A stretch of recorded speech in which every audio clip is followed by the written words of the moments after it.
All right, Alex, you ready? Ready for what? Well, you're sitting over there and I'm sitting over here. So you know what that means. Ooh, Mirror Universe? No, we must be in the Twilight Zone. We get requested the Twilight Zone a lot, and fortunately for us, but unfortunately for our channel, we've seen almost all of it. The reason we're doing this week is because it's 4th of July, and growing up, that's when I would watch Twilight Zone the most, is Sci-Fi's 4th of July marathons they would do every 4th of July weekend. Spend 2 days in the zone. A lot can happen in 48 hours. The Twilight Zone 4th of July chain reaction continues today all day. Will you shut that thing off? I thought it would be most fitting to watch William Shatner's 2 Twilight Zone episodes, because this first one we're going to watch, Nick of Time, I've only seen once, and funnily enough, I saw it as a kid, the very first Twilight Zone episode I ever saw. Really? Yeah, and Wow. had no idea that it was William Shatner until very recently when I learned he was in the show. So you said you've seen this one as well? Yes, but I haven't seen the show in years, and even before I probably knew who William Shatner was probably when I saw it, or how relevant and important he would be to the rest of my life. Yeah. So looking back, it's gonna be so weird looking back on it. I'm like, that's Kirk, man. Yeah, and we'll talk about the second episode when we get there after this, but I think with both of them, at least for me, that's definitely going to be the focus here, is realizing it's William Shatner and now being fans of Star Trek, how it's different. And for this one in particular, I haven't seen this since I was probably 8 years old, if I had to do my best guess. So it's been, over 15 years since seeing it. I remember just the main beats of it. I don't remember much, so I'm ready to jump in. Are you? Yeah, me too. Of course, the classic theme. Twilight Zone, the final frontier. You're traveling through another dimension. A dimension not only of sight and sound, but of mind. I can't even remember the last time I watched the show. That's the signpost up ahead. Your next stop, the Twilight Zone. We've only watched a couple episodes together, and it would have been way back in the day, like the chiller days, probably. Yeah, it's weird how we watched more Beyond Belief and Night Visions than the most famous, horror story type show. Oh my god. Oh my god. He sticks out like a sore thumb. And this one was 1960, so well before Star Trek. Oh, that's crazy. I'll have to send him to Dayton for it. How long will that take? Oh, 3-4 hours. Yeah, Dayton, because this takes place in Ohio. Does it really? Yeah. Oh my god. I don't know why I'm excited about that. We don't live there. I've heard of it. Only in Ohio. Bread and butter. Yesterday. Just trying to save your life. And now this is obviously, I showed it already, the Blu-ray box set of this. So this looks pretty magnificent. It does. It's almost too high quality. It's freaking me out. But I've always thought this show looked good, even like watching it on TV for being made so long ago. Maybe the black and white helps. Well, what have we got here? The Mystic Seer. The what? Well, let's try it, shall we? I always sit on the same side as my significant other. There's 2 types of couples. Sighting ever happen around here? Suspense already. The place is a little diner in Ridgeview, Ohio. This town happens to lie on the outskirts of the Twilight Zone. As much as I love Jonathan Frakes, I think Rod Serling has got to be the GOAT. He's the gold standard. Am I gonna be promoted, for Pete's sake? It has been decided in your favor. Ah, you see, your worries are over. Now you see it said the sign on the machine. Ask a yes or no question. If it was a YouTube commenter, it wouldn't be a yes or no question. Already going off on him, huh? 75 cents. Honey, you got another quarter on you? Is that a 4-leaf clover keychain? I'm trying to do film analyzation to see if that 4-leaf clover means anything in the overall story. I did. I made it. Thank you, Pauline. I'm leading a new ship. Yeah. It's called Star Trek, the original series. That's not a name for a ship. Thank you. Oh, can you imagine a Coca-Cola from 1960? His throat burning immensely as it goes down. That's why William Shatner's lived as long as he had.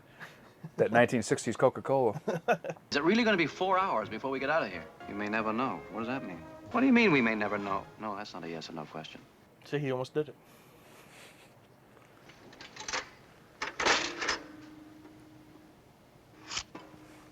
I like that. A little realistic. Missed it. Should we stay here until 2:30? Try again. Oh, what a ripoff. Should we stay in here until 3 o'clock? There's no question about it. Let's take a look around the town, hmm? Did you just listen to the thing, babe? There's nothing in this town. I can just tell you that right now. You don't need to look around. Oh, in Ridgeview, Ohio? Come on. Don, let's go. Oh, I haven't finished my sandwich yet. Don't you want some ice cream? See that pause during that bite? It's like, wait a minute, I need to slow this down. Yeah. Ice cream. I haven't finished my sandwich. Oh, Can we go they now? did get the ice cream. Don't you want something cold to drink? Please, let's go. Of course, right before 3 o'clock when I said to stay. 2 sandwiches, 80 cents. Iced coffee, $1.10. 2 ice creams, $1.60. With 3 cents tax. Jesus Christ. Can you imagine? All that now would be 60, 80 bucks. Who's president at this time? Let's elect them. I suppose I'm just being stupid. No, you're not. You're just... Superstitious. It's like you married an alcoholic, isn't it? Like the keychain. Yeah. Maybe that's the only thing saving. I don't know. I forget how this one ends. But Don, wait. We can make it. Oh! Dude, that first shot looked like her dome was about to go right into that car. Right at 3. If you hadn't pulled me out of the way of that car, one squashed honeymoon. I mean, as a husband, yeah, that's a ton of credit you just earned right there. You could use that for years. Remember that time I saved your life? Yeah. No matter what argument. Yeah. Just the same, you will admit that for a coincidence, it was pretty far-fetched. Maybe. You know, it's pretty wild to think that at this time filming this, William Shatner was probably just about our age currently. Isn't that nuts? And he's still alive. You really don't think that gizmo can foretell the future, do you? It's one right there. I guess he thinks it's specifically that one. What'll you have? Honey? Oh, I'll have some iced coffee, please. How about you? Same. I didn't think iced coffee was invented until like the early 2000s. Yeah, I thought it was invented by the woke media. Will it still take 4 hours before the car is ready? It has already been taken care of. Your car's ready. Figured you'd be walking around a couple hours before you finally came to the garage, so I come looking for you. See, new engine, new brakes, 4 new tires. That'll be $15. Yeah.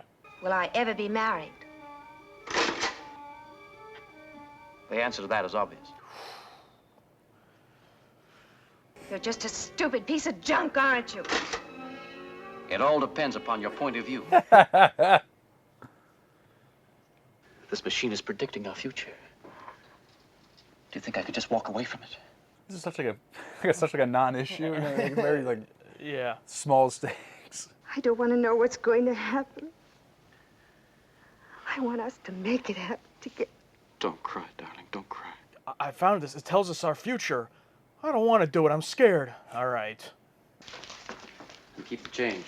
Thanks. Come on back now. I love the waiter, just happy-go-lucky guy and all this. As a matter of fact.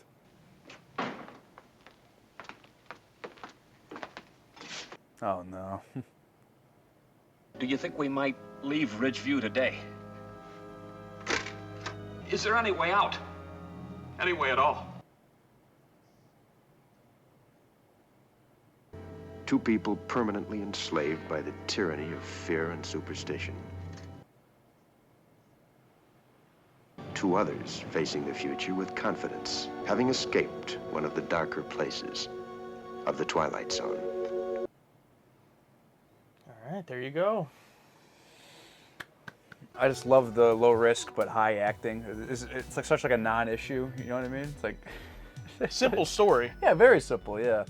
I was surprised that the end. I thought the ending of the episode was going to be just a positive one because you know me, I love when the episode is a downer, like the Meredith Burgess.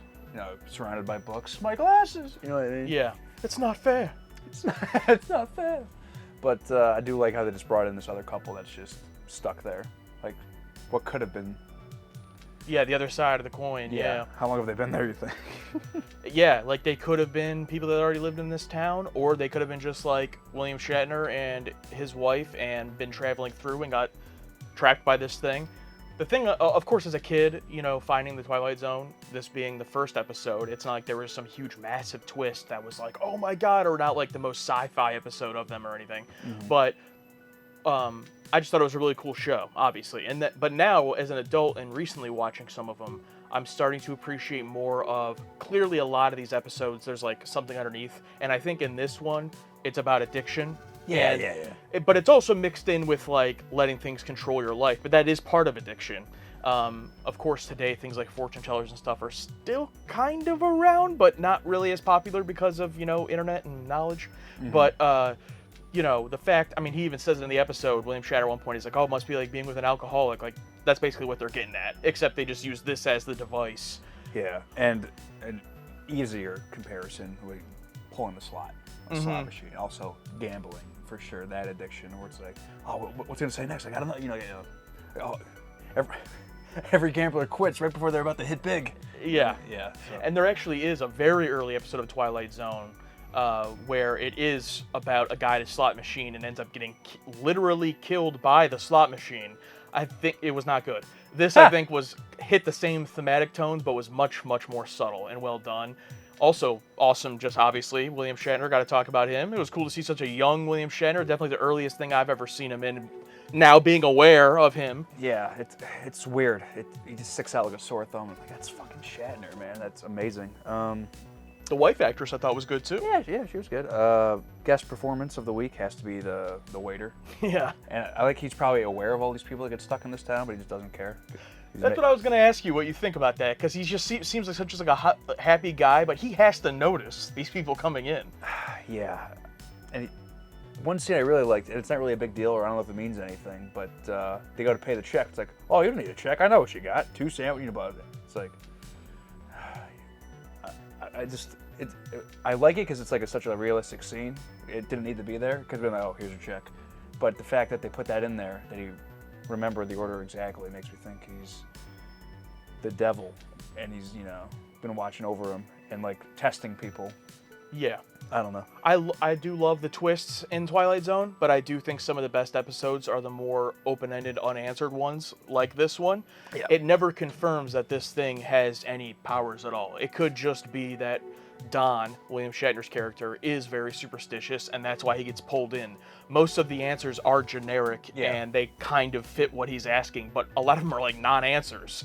And then this couple at the end, we don't know their situation or why they got drawn in. So could this thing have some weird magical powers? Absolutely, but it could also just be the human mind, and I love that balance more of making you think about it rather than just like, here's the answer. Here's the twist. But there's a lot of episodes that I love where, you know, my favorite episode, Will the Real Martian Please Stand Up, like has just a twist ending, which I love, but part of me loves these kinds more, and I just think it's so crazy. This was the first one I saw, having no idea who William Shatner was, go on to love this show, and then now watching Star Trek, I don't know, it's just funny how life works. Yeah, it's crazy.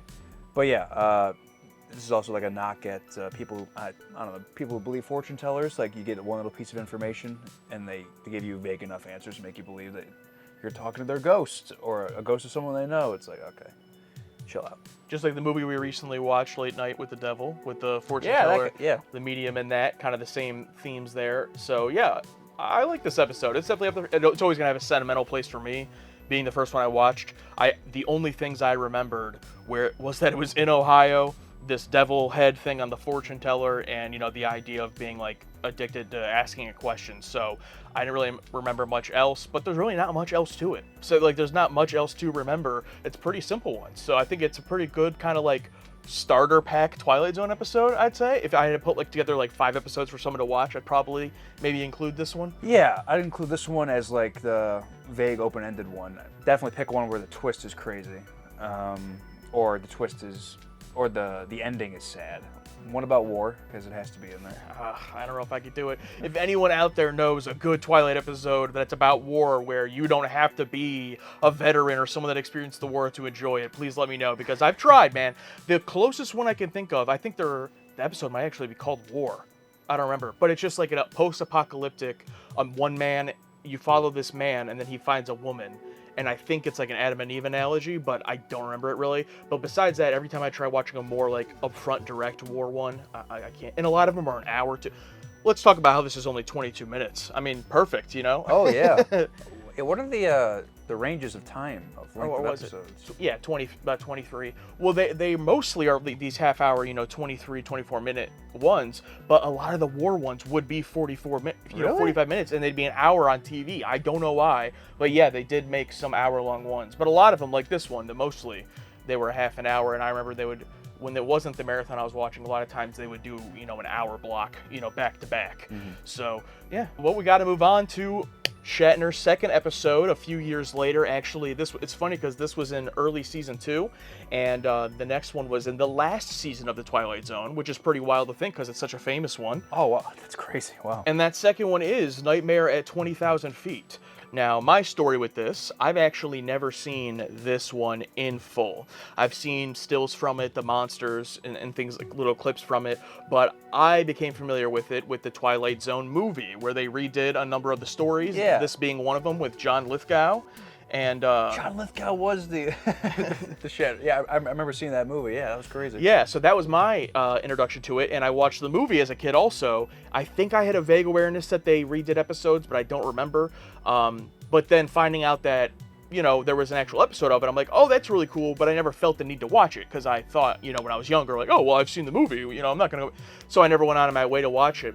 I'm surprised, though, that it never was one that they would play all the time in the marathons, because I thought it was a really popular one. But I don't know. You guys let us know. But what about you? Yeah, I remember seeing this one a while ago, and I saw the movie as of recent of the last 4 or 5 years. And I remember when they redid the scene, like, holy fuck, they did it. Obviously, it's been memed throughout pop culture a million times. Did they make fun of it in Airplane? Yeah, they did, yeah. Yeah, it's weird how it's in the last season, but if I had to pick an episode in that top 5 you're talking about, like, it's definitely this one. Like, this is, like, I just think, when I think Twilight Zone, I think about this episode. That's fair. I don't know much about the different seasons of Twilight Zone, so it is funny it's in the last one, but I don't necessarily know of any, like, quality differences between them, because it's not like they ever played them in order on TV, like, they're always random, you know? No. So I'm not sure of what episodes are in. The only reasons I know these is because I had to look them up for this, so I did not know that beforehand, but all right, let's get jumping into his second one. I think it's pretty cool that he was in that early season 2, and now they bring him back later, a few years later. That's pretty cool. And is this still before Star Trek? Yeah, this would have been 63, so a few years before. Maybe hopefully he got a few jobs in between. Beyond it is another dimension. A dimension of sound. A dimension of sight. Intro changed a little bit. Yeah, I'm pretty sure they had like 3 or 4 different intros. I don't know if it was a new one for every season. The Twilight Zone. My favorite was the first one. Look out, road sign up ahead. How he just says it really quick, like in the middle of a sentence. Oh, I want to see 1960s TSA. They did not exist. Honey, what is it? The emergency window? You want to move? No. Imagine a plane existing that actually has those seats. It's like a couch. Just a little abject cowardice, that's all. I like how he's already glistening. That's right. Had a teensy-weensy breakdown, but now I'm cured. Seatbelt, sir. See what he gave her. I think it's funny that there's still no smoking. You good? Yeah, the headphone fell out. Where'd it go?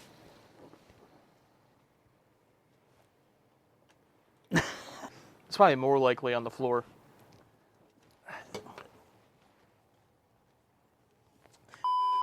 Mr. Wilson has just been discharged from a sanitarium, where he spent the last 6 months recovering from a nervous breakdown. Tonight, he's traveling all the way to his appointed destination, the Twilight Zone. That must be on a Boeing. Written by Richard Matheson. Same writer as the first episode we watched. Directed by Richard Donner. Am I thinking of Superman? What do you mean? Like, directed? Like he also directed Superman, is that what you're saying? There you go. Yeah. I wonder how they even did that. Probably a miniature. Oh, it's definitely a miniature, yeah. And then one of those garden things that pours the water. Yeah. Yep, he directed Superman. He also directed The Goonies, Oh shit. Superman 2, Lethal Weapon. So pretty big deal. He's directing crazy. this episode. Oh, that's great.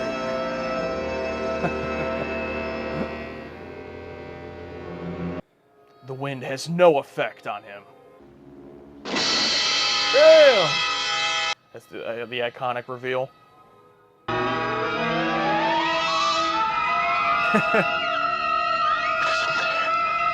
He's got some Silver fillings? yeah, some fillings there. Honey, Fucking would you wake up, please, honey? Whoa! Some good wire work there.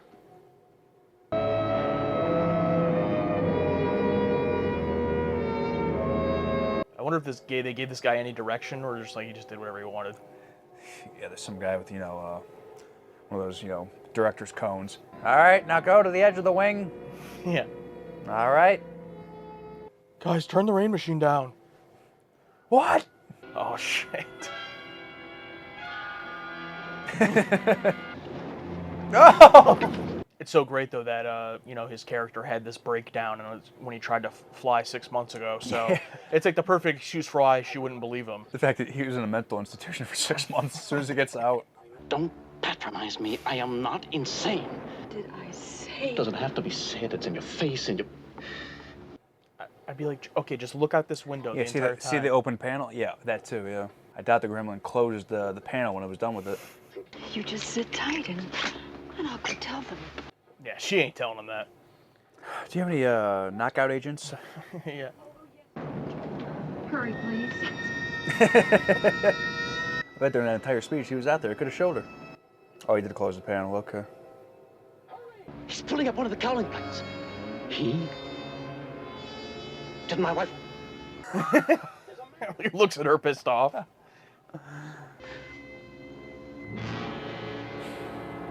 Just a shot for the deal. Like you know what's coming. All right, you saw him. But there are other people aboard. We mustn't alarm them. Oh, he's playing along with him. We don't want to frighten the passengers. You can understand that. Of course. Oh, wait, he caught on. I understand. I won't say another word. I'll see us crash first. Bob. He's become petty. You're done.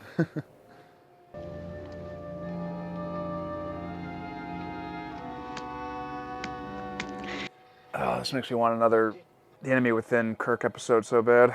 Even looks like he has that black makeup under his eyes. And, him covered in sweat, I want to see him freak out.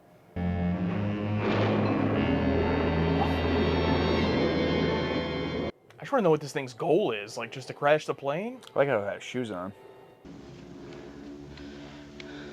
I do actually kind of feel bad for her Me? now, because it doesn't seem like she's Please, been, Bob. has any ill intentions or anything. Like, she seems to be trying to genuinely help him.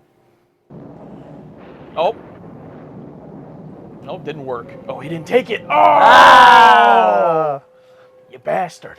Honestly, though, it's like, what are you going to do? No one believes you. Yeah, there's nothing you can can't do. go out there. Oh, wait, there was the emergency exit. Oh, yeah, fucking right.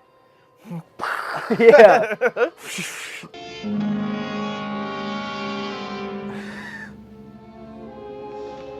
Oh, what is he going to do? Shoot the window?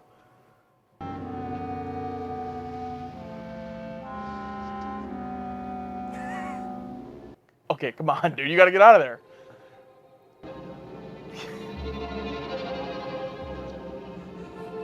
Okay, everyone's sleeping, but I figured, the people behind him just like, what are you doing? If you're going to shoot... Oh, my goodness. I was going to strap himself in first. Ah! Bro! Didn't strap in tight enough.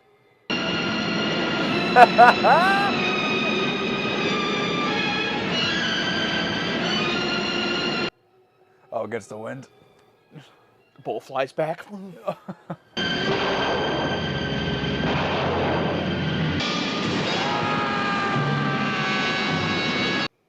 Back to the asylum. The flight of Mr. Robert Wilson has ended now. Happily, his conviction will not remain isolated too much longer.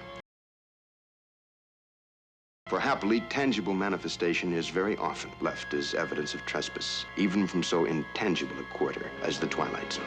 I think it's interesting that they imply that that's going to be found and that they're going to believe him all of a sudden. I mean, I feel like they would find it and be like, oh, it must have been when he shot it. Like, they would just, make something up and just brush it under the rug. Yeah, it's weird how they didn't leave it ambiguous. I kind of wish they did. Or ambiguous meaning like he is crazy and we were just seeing through his eyes? Yeah, but I don't know. But then if it just ends without showing that piece of metal flipped up, then I don't know. How would he feel at the end of it?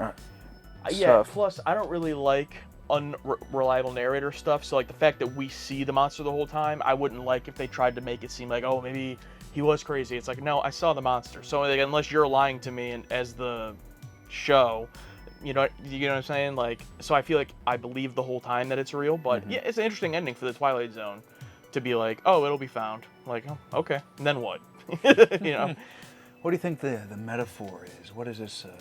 What does this represent? What is this trying to tell? I mean, I feel like obviously, mental illness and even just like anxiety, panic attacks, fear of flying, but more importantly, like the paranoia, and if you do have some type of mental condition, how you're kind of discredited immediately from everyone. Well, I mean, like rightfully so in some cases. Right. But if you don't experience that yourself, I guess it's supposed to be like a peek into what that could be like. But I would have to have a firsthand, account of whether or not that is faithful to what it's like. Somebody tells me that it isn't exactly like that.